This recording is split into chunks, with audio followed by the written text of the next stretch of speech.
It's happening again. It feels like the world is on the brink of an all-out nuclear war. Ever since President Joe Biden approved Kyiv's use of long-range missiles against Russia, Moscow has been in overdrive. Just 2 days after that decision, Russia's President Vladimir Putin signed a chilling new nuclear doctrine, lowering the bar for deploying the world's second-largest nuclear arsenal, even allowing nukes in response to conventional missiles if the attacks were backed by nuclear powers. And as if that wasn't enough, Putin upped the ante with a dramatic show of force. On November 21st, Russia reportedly fired a hypersonic ballistic missile named Oreshnik into Dnipro, Ukraine's fourth-largest city. Putin's fiery TV address that same day drove the point home. Any escalation, any threat to Russia would be met with devastating mirror retaliation.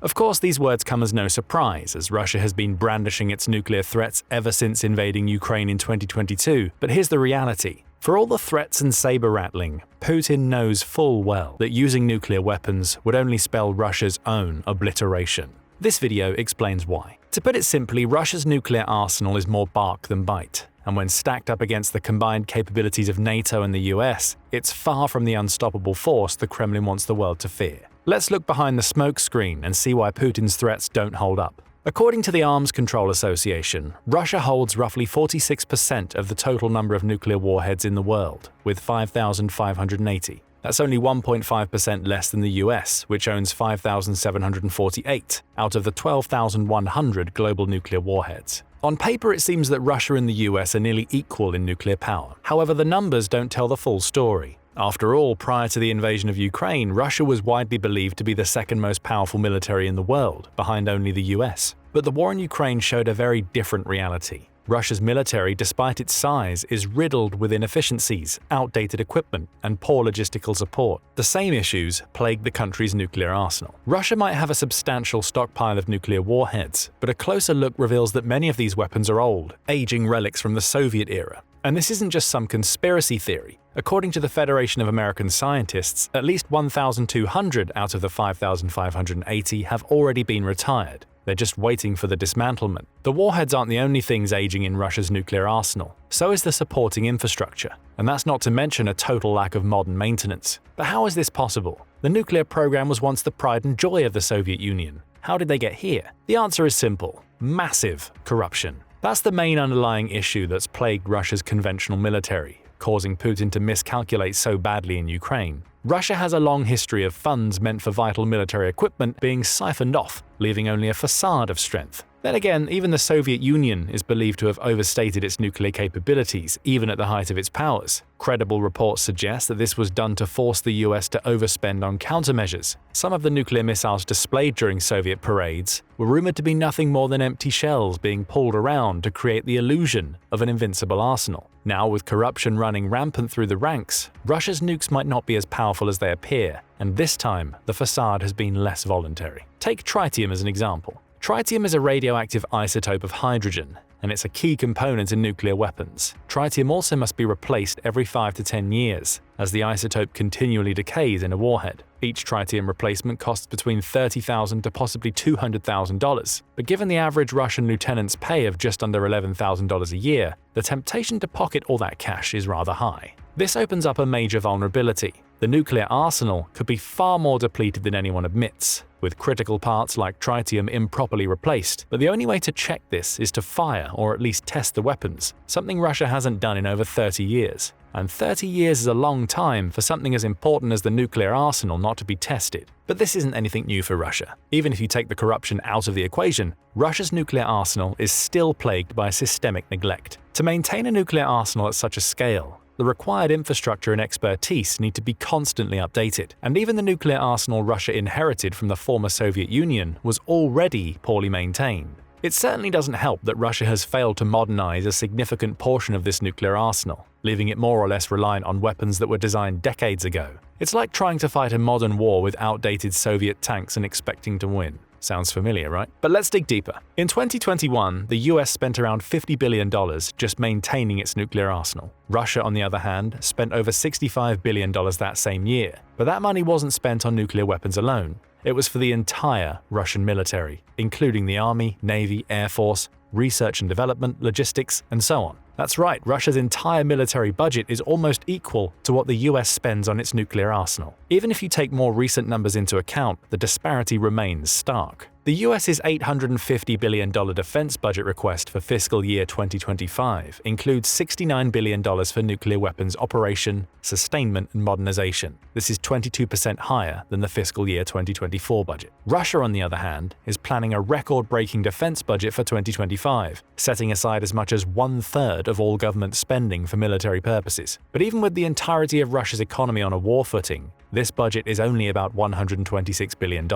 And again, that $126 billion won't exclusively support Russia's nuclear program. It will have to sustain a military severely depleted by its prolonged war in Ukraine. And given the catastrophic losses in weapons and equipment, it's safe to assume that much of Russia's increased defense spending will be redirected toward replenishing its conventional forces. The resources left over for nuclear maintenance, modernization, and infrastructure will likely be minimal at best. So while the US and Russia might have a similar number of nuclear warheads on paper, the reality behind those numbers couldn't be more different. The US is pouring billions into its arsenal, ensuring its weapons remain modern, functional, and reliable. Russia, on the other hand, is struggling to scrape together enough resources to maintain even the illusion of parity. The bottom line is that much of Russia's nuclear stockpile is kept together by sheer will and desperation. Most of its nuclear warheads will be unusable in an actual conflict, as many of them have long passed their expiration dates. In other words, Russia's true operational capability is substantially lower than the numbers suggest. So where is all the fear of Russia's nuclear capabilities coming from? To answer this question, we need to take a look at the Soviet Union's nuclear ambitions. This will also help us understand just how far Russia has fallen in terms of nuclear capability. For a real lesson in power that once defined the Soviet Union, we only need to look at the Novaya Zemlya archipelago in the Arctic Ocean. Novaya Zemlya is one of the most heavily bombed places on the planet, yet no enemy of Russia or the Soviet Union ever dropped a single bomb there. Every detonation, every fiery mushroom cloud that darkened its skies came from within. This Arctic archipelago, situated in the northernmost reaches of Russia, was a stage for the Soviet Union's most awe-inspiring displays of nuclear might. Throughout the Cold War, it became home to more than 220 nuclear tests, releasing a staggering energy equivalent to 265 megatons of TNT. Just to put that into perspective, the total yield of explosive used during World War II, including the atomic bombs dropped on Hiroshima and Nagasaki, amounted to a mere 2 to 5 megatons. This makes the Soviet Union's testing on Novaya Zemlya more than just showmanship. It was truly about demonstrating dominance, an arms race that pushed the boundaries of nuclear weaponry. Among the most notable tests on Novaya Zemlya was the infamous detonation of the Tsar bomber on October 30, 1961. With a yield of 50 megatons, this device remains the largest, most powerful nuclear bomb ever detonated. If this monster of a bomb were to ever explode over Washington, D.C., for instance, it would kill over 2.2 million people. And that's just the bomb that was detonated. The initial design was for a 100 megaton bomb. So it's no wonder the Tsar bomber became a symbol of the Soviet Union's immense nuclear power, as well as its terrifying nuclear capabilities. The device also left a lasting imprint on the Soviet Union's and later Russia's propaganda efforts. How could it not?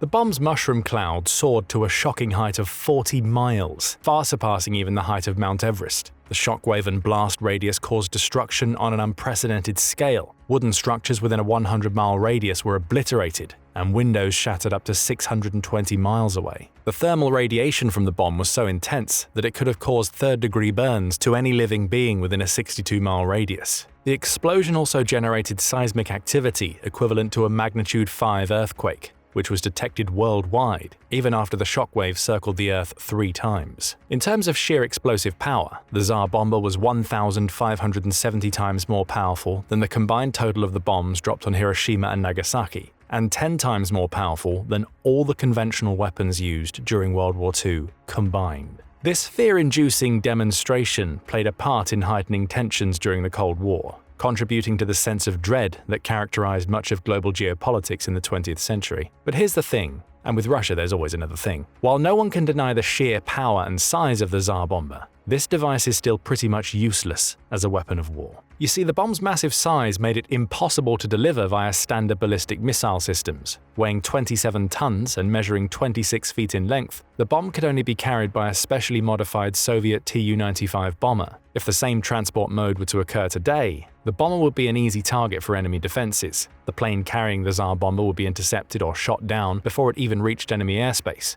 In other words, the bomb would explode over Russia. The fear of things going terribly wrong was what actually made Russia decrease the yield from 100 to 50 megatons. The decision to slash this terrifying number in half was primarily made to reduce the risk of nuclear fallout that could be so severe that it would not only have endangered those in proximity, but could also have triggered an environmental catastrophe. So when all is said and done, Russia's most powerful nuclear weapon would pose more of a threat to Russia itself than any other enemy. And this rings true for the country's entire nuclear arsenal. After all, Russia has a long-standing history of detonating its own assets rather than targeting foreign enemies. Just recently, in late September 2024 to be exact, Russia's intercontinental ballistic missiles, ominously dubbed Satan II, suffered a catastrophic failure during a test launch, leaving a 200-foot wide crater in its wake. The risk of accidents involving Russia's nuclear arsenal is not a new phenomenon. Its predecessor, the Soviet Union, was plagued by a series of close calls that highlighted just how precarious things could be. Take the infamous October 3, 1986 Soviet sub-explosion, for example. A Soviet ballistic missile-equipped submarine carrying 16 nuclear-armed missiles experienced an explosion in one of its missile tubes, which caused a fire on board. 5 crew members lost their lives, and the submarine, heavily damaged, sank 18,000 feet to the ocean floor. This accident served as a reminder that the Soviet Union's nuclear ambitions came with a serious risk to the people operating these weapons. And not just to them. These weapons could also easily endanger the lives of the very citizens they were meant to protect. This theme of self-inflicted nuclear peril continued throughout the Cold War. One of the most chilling examples occurred during the Cuban Missile Crisis. In 1962, the Soviet Union deployed 4 nuclear-armed submarines to Cuban waters. When US forces dropped low-charge explosives in an attempt to force the submarines to the surface, the captain of one of the submarines, believing they were under attack, nearly launched a nuclear counterstrike. Had it not been for another officer's quick thinking, urging the captain to wait for instructions from Moscow, the world could have been plunged into nuclear war. Even after the dissolution of the Soviet Union, nuclear accidents continued to take place. The early 1980s saw a particularly notable close call. In 1983, a Soviet early warning satellite misreported the launch of 5 US Minuteman missiles, leading to a moment of high tension. Lieutenant Colonel Stanislav Petrov, in charge of monitoring the satellite's data, thought the report seemed odd because the US would never launch only 5 missiles. He made the fateful decision to ignore the alarm and report the incident as a false alarm to his superiors. If he hadn't trusted his instincts and taken the time to verify the information, the outcome could have been catastrophic. His decision potentially prevented a full-scale nuclear war, but it also served as a chilling reminder that a single mistake or misjudgment could easily trigger a disaster. Unfortunately, the Russian military brass of today, what's left of it, isn't exactly known for their level-headedness or reliable decision-making. So it's not hard to imagine how a small error in the command chain, a malfunctioning missile, or even another false alarm could escalate into a disaster, and a disaster for Russia first and foremost. The truth is, Russia has no idea of the effectiveness of the nuclear weapons it's working with. Although the country has resumed subcritical nuclear experiments in recent years, these are a far cry from the full-scale tests conducted by the Soviet Union. These experiments, which involve the detonation of small amounts of nuclear material that don't lead to a full explosion, are primarily designed to maintain some level of nuclear readiness rather than advance Russia's capabilities. The resumption of these small-scale experiments speaks to a broader trend of neglect and underfunding in Russia's nuclear program.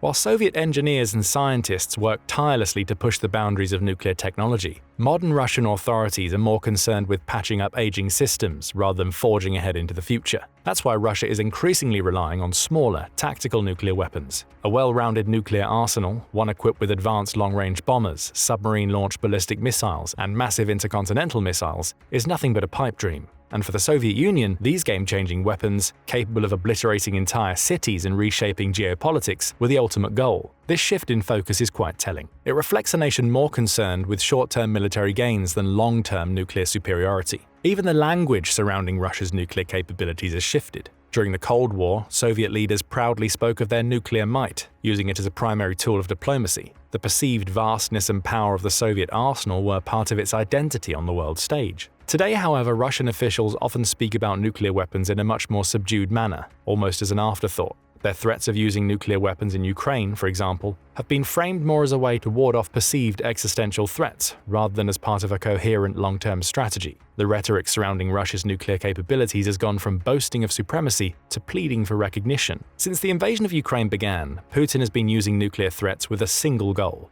to manipulate the West into limiting its involvement in Ukraine. Yet despite all the talk, Putin has never followed through on a single threat. And here's another twist. Putin has never detonated a nuclear bomb during his rule of over 20 years. The last nuclear test took place in 1990, a decade or so before Putin even came to power. With all his constant threats about using nuclear weapons, you'd think he designed and tested them himself. But the reality is that Putin is, as always, all talk and no action. In fact, Putin spent so much time talking and so little time taking action that the West stopped taking him seriously altogether. It's a classic boy who cried wolf tale. Western officials practically learned to walk the line without crossing them, each time raising the bar just a little higher. So even in the face of Putin's growing rhetoric, the West continues to step up its aid to Ukraine. For instance, on December 3rd, the Biden administration announced $725 million in assistance to Ukraine, a package that will contain Stinger anti-air missiles, anti-drone weapons, artillery shells, long-range HIMARS rocket munitions, and anti-armor missiles, which should indicate how much of Putin's nuclear bluster has cowed the West into submission. But Putin is desperate to maintain leverage, and nuclear intimidation is all he has. However, he's seemingly failing to realize that the more he threatens, the weaker his position gets. The world is simply learning to tune him out. The reason is clear. If Putin truly wanted to use nuclear weapons, he would have done it by now. This opinion is echoed by numerous experts, including John Erath of the Center for Arms Control and Non-Proliferation. It's obvious that Putin's confidence in Russia's nuclear arsenal is far from assured, as it should be. Given the extensive corruption that's plagued Russia's military and the lack of proper maintenance for the nuclear stockpile, there's a real possibility that many of Russia's weapons may not function as expected. This leaves Russia with two possible scenarios. One, Russia attempts a nuclear strike, which fails. However, the attempt itself escalates the situation into a full-scale conflict with NATO, which would mark the end for Russia. And two, even if Russia's first strike is successful, there's simply no way the country will be able to sustain a prolonged nuclear exchange. It would likely send its best functioning nukes right away, leaving no room for a second decisive strike. NATO and the US, on the other hand, could deliver the second strike, and the third and the fourth. You get the picture. Both scenarios spell doom for Russia. There was always talk of the so-called mutually assured destruction, which was the cornerstone of Cold War nuclear strategy. The idea was that no side would initiate a nuclear war because both would face total annihilation. However, today, this potential destruction appears increasingly one-sided, and Putin surely understands that unleashing nuclear weapons would mean the end of his country. It's simply not worth the risk. This rings true even if we take the US and NATO out of the picture. Even using tactical nuclear weapons in Ukraine offers no clear military advantage. Russia can already target infrastructure in Ukraine with conventional weapons, which are capable of causing widespread destruction without the long-lasting consequences of radiation. A nuclear strike would leave behind dangerous contamination, making the territory uninhabitable and putting Russian troops in close proximity at risk. Militarily, it simply doesn't make sense to use a weapon that causes more harm to your own side than to the enemy. In the end, while the threat of nuclear escalation is real and part of Putin's strategy to maintain power, the use of nuclear weapons would offer no strategic advantage. It would only lead to Russia being erased from the map. This chilling fact makes Russia's nuclear arsenal a mere tool of deterrence and fear rather than an actual military option. For Putin, it's a much safer bet to continue saber-rattling than to risk the catastrophic consequences of initiating a nuclear war. But then again, Putin is running out of options. What was supposed to be a 3-day military operation turned into 1,000 days of humiliation for Russia. With this in mind, do you think Putin would use nuclear weapons even if it meant sealing Russia's fate? Or do you believe he's too aware of the inevitable consequences to go through with such a drastic step? Is his constant saber-rattling just a desperate attempt to salvage what little power he has left? Or does he truly see nuclear escalation as his only remaining card? Let us know what you think in the comments section below.